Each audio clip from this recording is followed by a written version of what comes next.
Kedengaran suara saya? Oke, bagus ya. Baik, baik, baik. Bismillah, alhamdulillah, wa la ilaha illallah, Allahu akbar, la hawla wa la quwata illa billah. Allahumma salli ala Sayyidina Muhammad wa ala alihi wa ashabihi ajmain, amma ba'du. Baik teman-teman semua, mari kita buka pertemuan kita.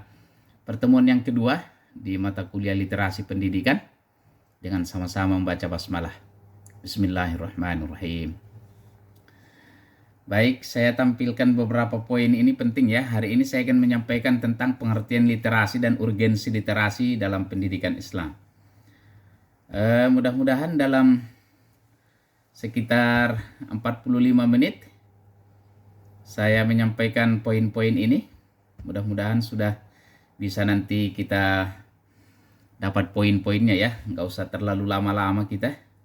Kan pegal juga matanya menatap ini ya. Jadi mungkin nanti sekitar 40 menit saya paparkan. Setelah itu nanti saya akan beri kalian kesempatan baik bertanya maupun mengambil intisari ya. 1 menit atau 2 menit satu orang. Intisari dari perkuliahan kita hari ini. Sudah tampil ini, Alwan? Oke, baik ya. Ini buku-buku saya. Baru 6 buku ya. Ini lagi dipersiapkan, mudah-mudahan Oktober atau November lah. Mudah-mudahan bisa terbit yang ke-7, kumpulan dari tulisan-tulisan saya di Hikmah Republikan dan di Buletin Dinamika Umat. Saya ingin menyampaikan ini sebagai motivasi lah buat kalian ya. Motivasi bahwa kita memang bisa menulis gitu. Dan saya berharap paparan-paparan saya selama mata kuliah ini menyemangati saja. Kalau mengajarinya susah gitu ya. Mengajari misalkan Yola yang seorang pebisnis woman itu ya. Business girl gitu. Itu susah satu-satu diajarinya. Mau ikut pelatihan berapa kali pun kalau tidak melakukannya tidak bisa. Nah, saya mengatakan bahwa karya-karya yang ada di layar ini mulai dari Karunia Tak Ternilai, Mendaki Jalan Kemuliaan, Sekolah Anak Kita, Pendidikan Islam, Bernuansa Seni Musik, Kesalehan Sosial, dan yang terbaru Wahai Anakku tahun ini. Ini semua tulisan sederhana, nggak ada yang berat-berat ini gitu ya. Hanya satu aja mungkin yang berat itu Pendidikan Islam, Bernuansa Seni Musik. Nanti kalau kalian menulis skripsi itu jadikan sebagai referensi bisa. Karena seluruh pengertian pendidikan, cakupannya segala macam ada di situ. Jadi itu disertasi saya. Gitu. Jadi kalau kalian nanti menulis skripsi atau makalah tentang pendidikan Islam, bisa menjadikan buku saya sebagai referensi ya. Oke.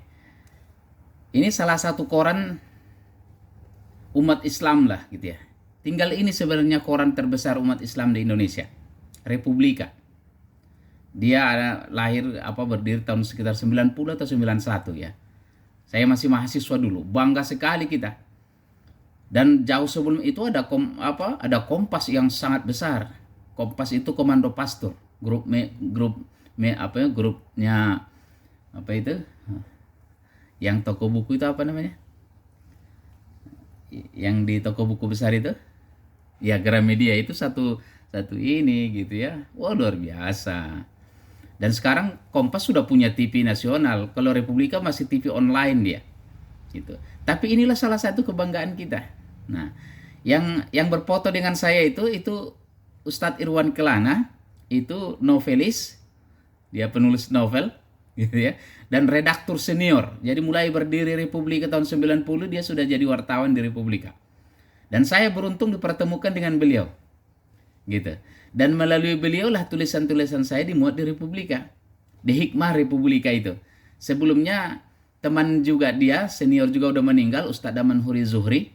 Melalui mereka lah tulisan saya bisa masuk ke Republika. Kalau tidak karena mereka, sulit sekali. Setiap hari itu tulisan-tulisan artikel opini yang masuk ke Republika, yang Hikmah itu ratusan orang, puluhan orang yang mengirim tulisan dari seluruh Indonesia. Tapi kenapa tulisan saya bisa dimuat? Itu karena ada orang-orang yang baik seperti mereka gitu ya. Jadi kita perlu orang-orang yang menghantarkan, yang menjadi jembatan kita. Dan inilah salah satu nanti Alwan yang menjadi narasumber di webinar itu. Ya. Ustadz Irwan Kelana ini yang menjadi salah satu narasumber di webinar literasi yang akan kita hadiri nanti di hari Sabtu yang akan datang. Dan saya berharap kalian nanti bisa bertanya leluasa gitu ya kepada beliau, terus ada lagi narasumber yang lain yang memang kompeten. Dan saya sendiri banyak berguru sama mereka. Ada satu lagi tuh Zulkifli Anas itu bukunya puluhan dan sudah pernah kita undang ke Dinamika Umat memberikan semangat kepada guru-guru gitu. Jadi saya berguru kepada mereka. Oke. Oke, ini ya. Nah, ini tulisan yang terbaru. Jadi saya hanya ingin menyemangati kalian ya, menyemangati kalian. Inilah tulisan. Saya berharap nanti kalian bisa baca. Kalaupun tidak dapat ininya, bisa dilihat di Republika Online. Tinggal tulis judulnya saja, Muti. Tulis judulnya Tarbiyah Ilahiyah. Akan muncul ini di Hikmah Republika Online. Maksud saya, kalau kalian nanti mau menulis tipenya seperti ini namanya artikel atau karya ilmiah populer. Kurang lebih beginilah nanti tulisannya. Ya saya bilang, kurang lebih nanti tulisannya yang ringan-ringan begini. Gitu. Karena kan nanti, udah saya bilang kemarin, kita nanti akan bagi dua karya tulis kita itu, ada yang fiksi dan ada yang non-fiksi. Gitu ya. Kalau fiksi itu hayalan seperti imajinasi, seperti novel itu. Nah ini termasuk yang non-fiksi. Jadi ini termasuk tulisan artikel populer atau ilmiah populer. Nah seperti ini. Ini hari Jumat yang lalu. Hari Jumat yang lalu dimuatnya. Dan ini saya tulis, Aluan, setelah mengikuti pengajiannya Pak Kiai Didin setiap hari Ahad jam 5:30. Jadi saya sekarang ngajinya malah tambah rutin setelah bergabung ke UIK itu.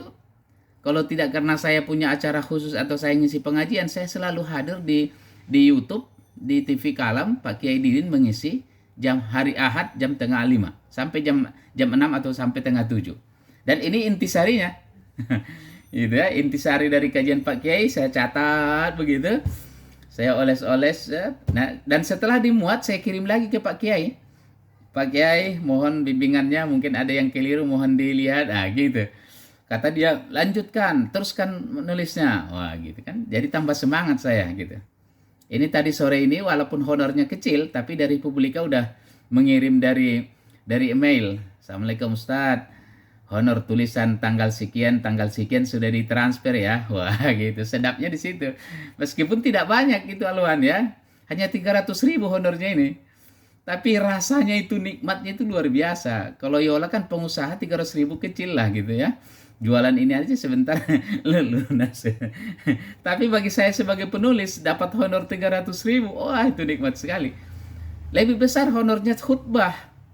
Aluan. Khutbah itu hanya 15-20 menit saya. Kayak tadi itu khutbah di Pengadilan Negeri Jakarta Selatan. Hanya 15 menit dengan sholat 20 menit. Itu 800.000 honornya. Ya kan? Sementara tulisan ini saya 2 hari. Membaca 1 hari, menulisnya 1 hari. Honornya tuh buat 300.000. Tapi beda gitu. Karena kalau tadi ceramah saya itu yang didengar hanya sekitar 100 orang. Tapi kok tulisan ini itu sampai ke luar negeri.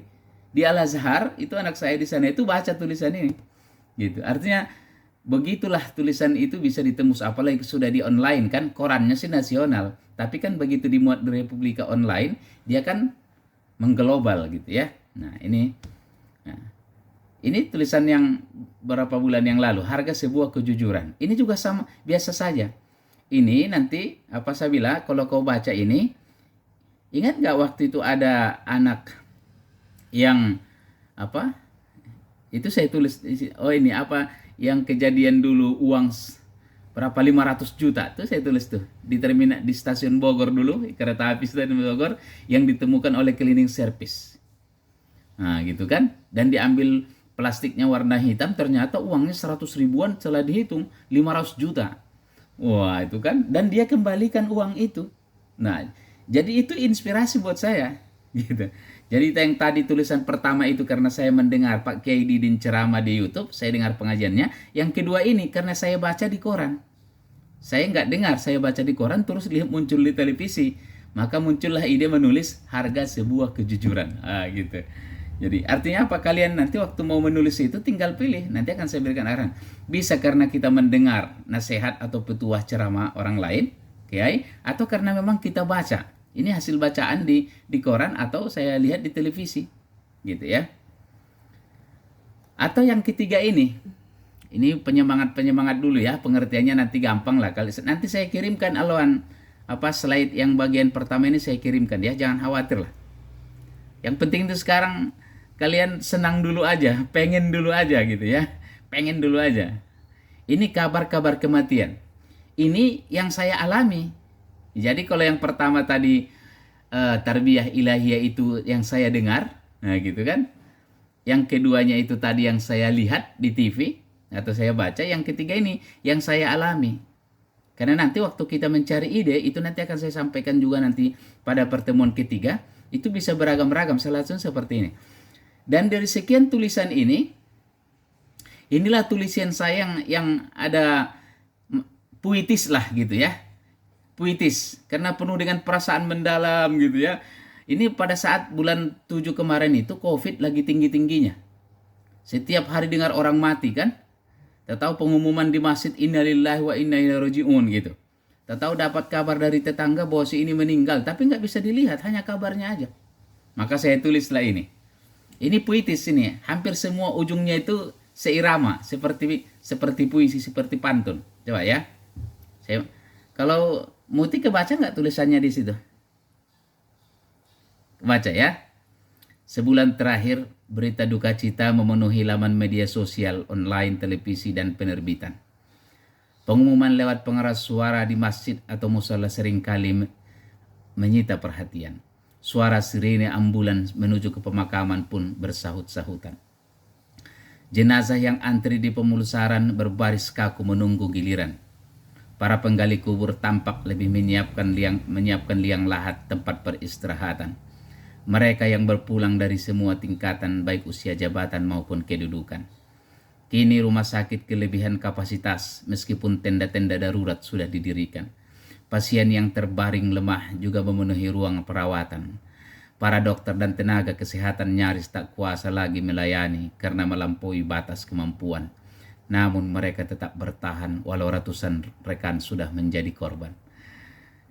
Waktu menulis ini saya juga berlinang air mata.